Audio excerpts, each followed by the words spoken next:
So I heard you want to get games, yeah? Yo, what's good? It's your boy Prem, bringing you beginner's guide to calisthenics. So what is calisthenics, you might be asking? The word calisthenics comes from two ancient Greek words, kallios, meaning beauty, and sthenos, meaning strength. Yep, I butchered the shit out of that. So basically, yeah, it's just using your body to develop strength and to build a buff physique. The live thing about calisthenics, yeah, is that if you move your body, trust, it will benefit you. Because it teaches your body to move as a complete unit. Oh my days, I know what you're thinking. Oh my God. Okay, they took my whack-ass flares from looking like this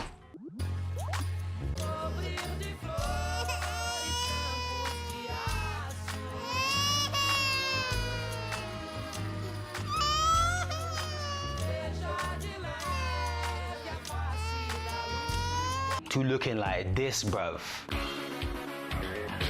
Oh my God! Oh! Are they not recording? Are you recording, Trickshot? So man's gonna take you through the fundamentals of calisthenics. So you better bust out them notebooks, innit?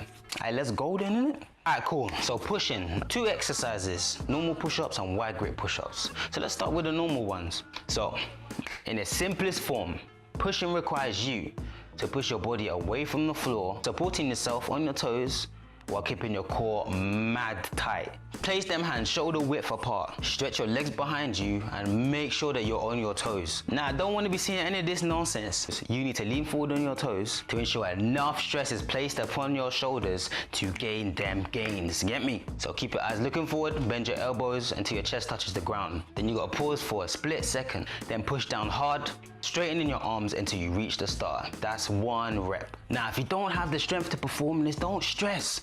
I've got you in it, it's calm. Yo, the simplest and the best way to increase strength for push-ups is to use a raised platform for the hands to chill on. Simple rule of thumb is, the higher the hands, the easier the push-ups. The higher the feet, the harder the push-ups. So gradually work down from the height that's comfortable until your hands are on the floor, chilling. Exercise number 2, then wide grip push-ups. With these push-ups, your hands are placed on the floor as wide as you can. Doing this will mean the muscles in your chest will be used much more than when you're doing normal push-ups. Yeah, it's gonna be a little bit harder, but chill, man, don't worry, innit? It takes time.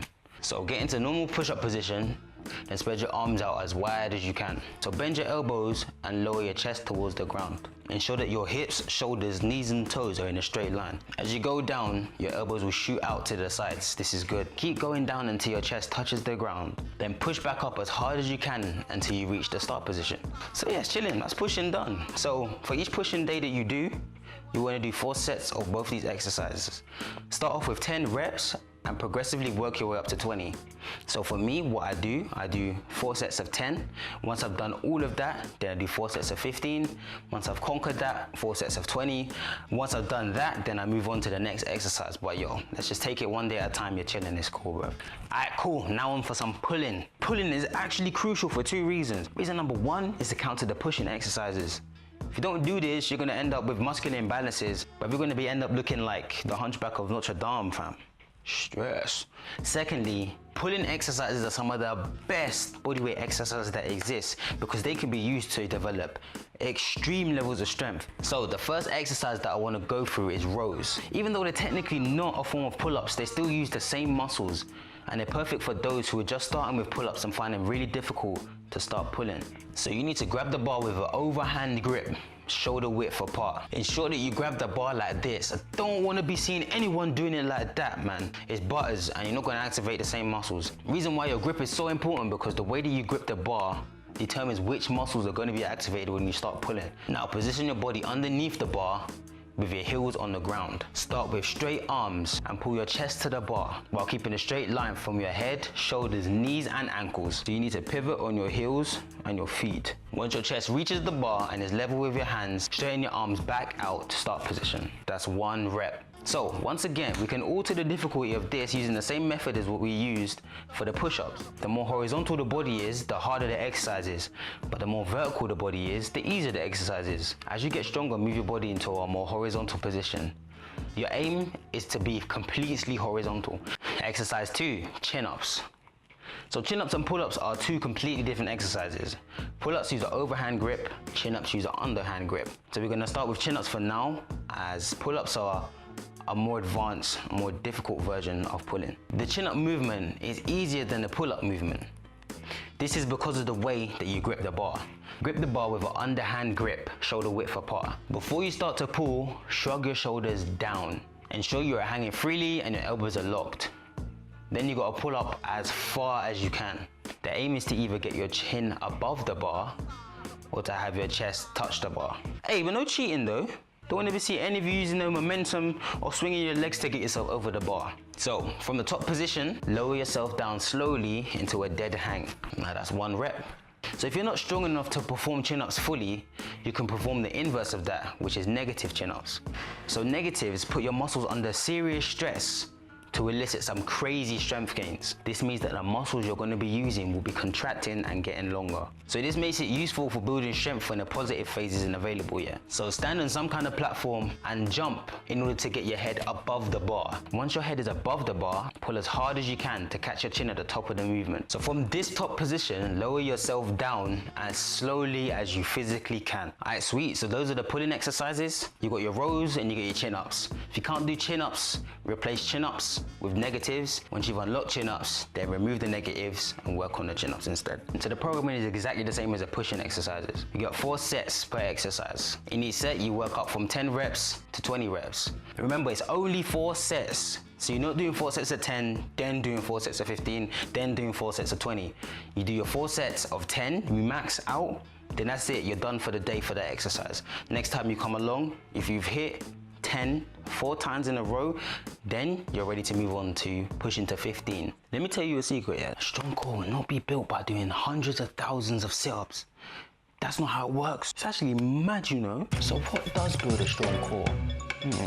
To get stronger, a muscle needs to contract against the resistance, and in order for that strength to grow, that resistance needs to increase over time. This means no matter how many sit-ups that you do, your body's not going to get any stronger unless you increase the resistance. So this also means that building core strength using calisthenics will be one of the strongest core that you will ever have. As we need to increase the resistance in order to increase the strength, we need to do away with all those traditional core exercises. They're just not going to work. So here are 2 exercises for you to start out with. So for the first exercise, I want to give a shout out to B-Boy Clint from Rain Crew, because he taught me this years ago and I've been using it ever since. And it works wonders for core. So lay on your back with your legs a few inches above the ground.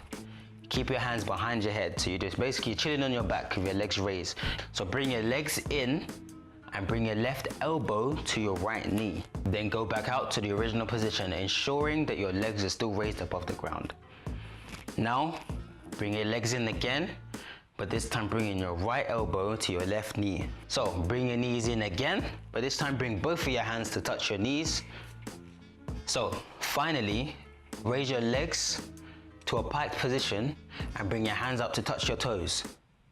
This exercise is intense at first. You're gonna feel the burn, but yo, when you start doing this consistently, boy, you're gonna feel the gains. Exercise 2 is leg raises. So this exercise is a much simpler version of the rain core exercise, but it is just as effective still. So go to some dip bars and raise yourself up.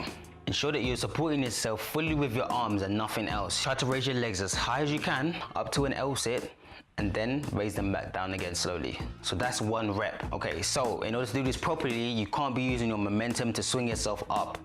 I don't want to be seeing no one doing no pelvic thrusts, trying to get your legs up as high as you can.